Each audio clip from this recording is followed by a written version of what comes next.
and spices. College Inn broth helps you make every meal delicious. College Inn, delicious is in the details. Tonight, the breaking news from California. The wildfires here in Ventura County and in several other parts of the state. There are mandatory evacuations underway. The massive wildfires burning out of control tonight as we come on the air. The walls of fire burning here in the Los Angeles area, right in the community where there was a massacre less than 48 hours ago. Homes now burned to the ground. Also, the urgent race to get families out of Malibu. We're on the scene there as well. And in Northern California tonight, the wildfire exploding in size, turning deadly. People trapped in their cars when fire engulfs their vehicles. And my interview tonight with the police chief here breaking down after the massacre and now the fires. Also breaking as we come on the air tonight, the chilling messages posted as that massacre was unfolding. What the gunman, a Marine veteran, allegedly wrote about what he was doing.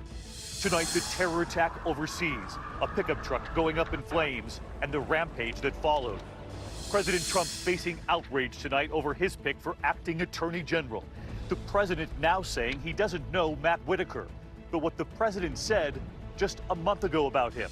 Robin Roberts with Michelle Obama tonight, the former First Lady, and what she now reveals, saying she wishes she had revealed it sooner, that it could have helped millions of women. And the storm system this Friday night bringing snow, blinding rain, and freezing temperatures into the Northeast. This is ABC World News Tonight with David Muir, reporting tonight from Southern California. And good evening on this Friday night from California, where they have just declared a state of emergency here, and it is unimaginable. They woke up to a massacre here Thursday morning, and on the same day, an out-of-control wildfire then erupting. And tonight here, there are now several fires burning in California. You can see this home right here behind me incinerated. They believe that burning embers landed on this home and then it erupted into flames, destroying the home right here behind me and then burning down the one right behind it.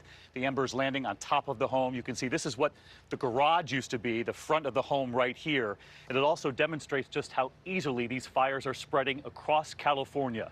The flames burning through neighborhoods here in Southern California throughout the night, and it hasn't let up. The winds fanning the flames right along major highways. Today, racing down the mountains toward the coast, jumping the 101 here. And in the nearby city of Malibu tonight, they have now tweeted the fire is, quote, out of control. All residents evacuate now. And that's where we begin tonight with ABC's Clayton Sandell on the scene with that urgent effort now underway. They say the fire is now headed to populated areas. Tonight, an urgent effort underway right now to get families out of harm's way across Southern California. Powerful, fast-moving, destructive wildfires burning a hole through LA and Ventura counties. In Malibu, firefighters in hand-to-hand, house-to-house combat. The Woolsey fire triggering mass evacuations. Traffic on the Pacific Coast Highway backed up for miles. The traffic is getting heavier and heavier and slower and slower. First responders racing to get families to safety. Report of 3 people trapped in a house. When you have 40, 50, 60-mile-an-hour winds blowing fire at your heels, the importance is to get people out of harm's way and get them to safety. Unfortunately, with that, in trying to get people out of harm's way, we met Ashley Snodgrass just seconds after she and her boyfriend escaped from their home near Malibu. The fire people are there, but there's nothing that they can do. And you think your house is on fire now? Look at the flames and look at that smoke and how it's blowing. That shows you the strength of the winds. The fire exploding overnight, now more than 14,000 acres. You can see what happens when these wind gusts pick up. Just a little bit of smoldering debris suddenly sends up showers of embers, and those embers can go downwind and start new fires. Flames jumping the 101 freeway before dawn, shutting it down. Tonight, dozens of homes are destroyed, and the fire shows no signs of slowing down as evacuation orders and anxiety keep spreading. And David, it is these afternoon winds that are flaring up, pushing the flames. They have helped fully engulf this house here, as well as several more down the street. You can see right over there, the truck is on fire. The firefighters are here getting water from this fire hydrant, but the bad news is this fire weather is expected to last late into the night. David? Clayton Sandell leading us off tonight. Just an incredible scene unfolding there on this fast-moving fire not far from where we are right now. We're also monitoring the fires right here in the same community where the massacre took place. They are being fueled by the winds at this hour. Let's go up above it all with our team at KABC right here in Los Angeles. Helicopter reporter Chris Christie just moments ago. David, the situation is going from bad to worse here in Los Angeles County as the Woolsey fire continues to make its approach towards Malibu. Overnight, the fire spread from several hundred acres to 14,000 acres, and hundreds of firefighters have now made their way to the area to begin fighting this vicious fire, but to no avail. It has been a tough fight all night long and all day long as dozens of homes have been lost in this fire. It has been a losing battle, but firefighters are doing their best. So far, though, 0% containment in this fire that has really wreaked havoc across Southern California. David? KABC helicopter reporter Chris Christie moments ago. Our thanks to the entire team at KABC. And there's just a horrific scene our team has discovered in Northern California tonight as well, in a town called Paradise. It's north of Sacramento. Families forced to drive through flames on both sides of them just to get out of town, and not everyone made it. They have now discovered bodies tonight after vehicles were engulfed in flames. ABC's chief national affairs correspondent Tom Llamas is there tonight, witnessing the destruction firsthand. Tonight, the campfire raging out of control, and now our first look inside its charred wake. Block after block, we see this hellish landscape that used to be the town of Paradise, California. They evacuated this entire town, 27,000 people, and here's why. The flames did not stop burning everything to the ground. The grim toll only now emerging. Officials locating at least 5 victims, all found inside of their cars, trapped by the fire that ripped through this town. So many residents racing tunnels of flames to get out. Go, go, go, go, go. Oh my God, the tree's burning right next to us. All those homes gone. I can feel the heat now. We're not going to catch on fire, okay? In one case, a father singing to his daughter to reassure her amid the chaos. Baby, it'll be all right. We have one patient, approximately burns over 45%. There's a woman in labor. She's in a beige Honda Pilot. Patients rush from this hospital. The fire was coming across this way so fast, so hard, and burning up homes so quickly. 76-year-old Ralph Crippen lost it all in the fire. One of the only things that survived the blaze, this statue of an angel. Ralph, I did notice one thing is the angel. When you look at it, what do you think? Oh, I feel everything is lost. Everything. Crippen, like so many here, still in shock, a feeling we saw even on the faces of some animals. This dog lost, burned, and confused. A California highway patrolman stopped to help. He tells us his family also lost their home. It's devastating. It really is. It's the worst you ever seen? In my career, yes. Just looking at this morning, it's a tragedy. And Tom Llamas joins us now from Paradise, California, north of Sacramento. And Tom, you were telling us that there are still people missing tonight?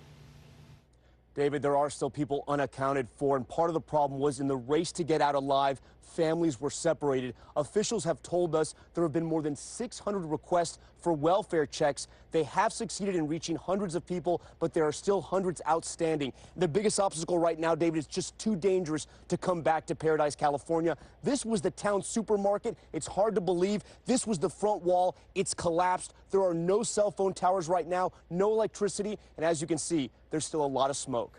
David?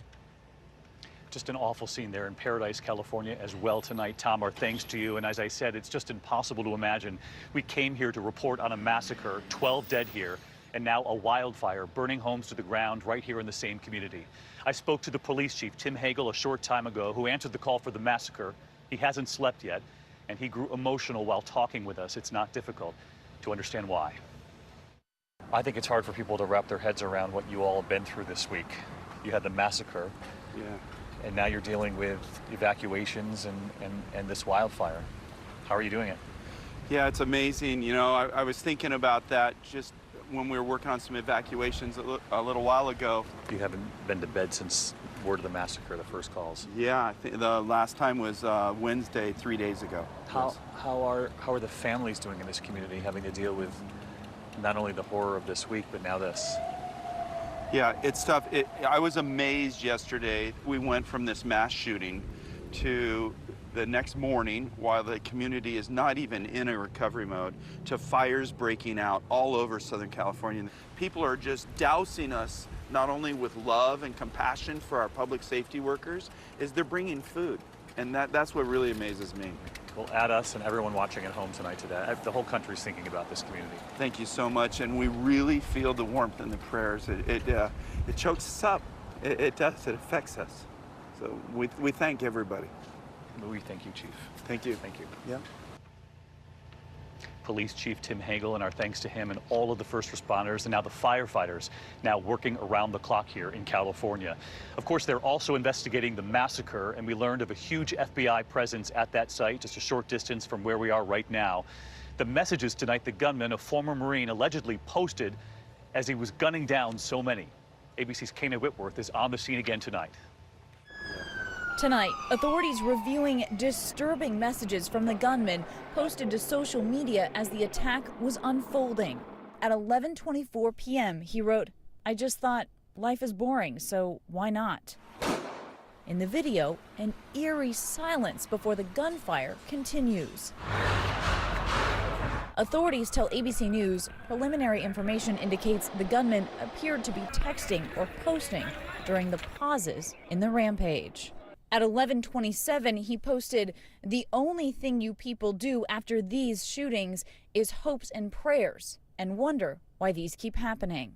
Today, the names of all 12 people who died in the attack revealed, many local college students. Telemachus Orphonos, a bouncer at the club, survived the carnage in Las Vegas last year, only to die here. His mother with this message. And I don't want prayers. I don't want thoughts. I want gun control. Kana Whitworth with us live tonight here in California. And Kana, authorities tonight are also telling ABC News that they believe the gunman was aware of law enforcement, the response on the way. And Kana, you were telling us they were actually, he was waiting for their arrival? Yeah, David, authorities telling us it's possible that the gunman heard the siren of Sergeant Ron Helis and that he was waiting there to kill him. Kana Whitworth with us again tonight. Kana, thank you. We're going to turn now to the new and growing outrage tonight over the president's pick for acting attorney general. Just today, the president saying he does not know his pick, Matt Whitaker. But what he said about Whitaker just a month ago. Here's our chief White House correspondent, Jonathan Karl, tonight. Today, the president told reporters he doesn't even know Matt Whitaker, the man he just named acting attorney general. Mr. President, what do you say to all the criticism of Matt Whitaker and the calls for him to recuse himself, given what he said about the Russian? Well, Matt Whitaker, I don't know Matt Whitaker. Matt Whitaker worked for Jeff Sessions, and he was always extremely highly thought of, and he still is. But I didn't know Matt Whitaker. But listen to what the president said just last month. I can tell you, Matt Whitaker's a great guy. I mean, I know Matt Whitaker. But again today, the opposite. I didn't speak to Matt Whitaker about it. I don't know Matt Whitaker. In fact, the president has spent quite a bit of time with Whitaker, who was Jeff Sessions' chief of staff. Several sources say they've developed something of a bond. Now Whitaker is under fire on multiple fronts, from his association with a Florida company shut down by the government for allegedly scamming consumers out of millions of dollars, to his strong criticism of the Mueller investigation he now oversees. The truth is, there was no collusion with the Russians in the Trump campaign. Meanwhile, Mueller is working on his final report. You're doing the written questions to Robert Mueller. Have you ruled out a sit-down, an in-person sit-down with Robert Mueller? I haven't ruled out anything. I haven't even thought about it. I'm thinking about the world. John Karl with us live tonight from the White House. And John, you were reporting next week senators from both parties are planning to introduce legislation to try to protect special counsel Robert Mueller. Well, there are Republicans that want to join Democrats in the effort to protect Mueller, but Mitch McConnell, the Senate Majority Leader, has made it clear those efforts are going nowhere in the Senate. But at the same time, David, McConnell also said that Mueller should be allowed to finish his work, and he made it clear that as far as he is concerned, Whitaker will not be around for long, saying he will be a, quote, very interim attorney general. All right, we'll stay tuned on this front. John Karl, thanks to you again tonight. Next in Florida tonight, a state known for very close elections and famous, of course, for the presidential recount in 2000, now facing another possible recount. The race for Senate is likely headed to a recount now. Republican Governor Rick Scott thought he had defeated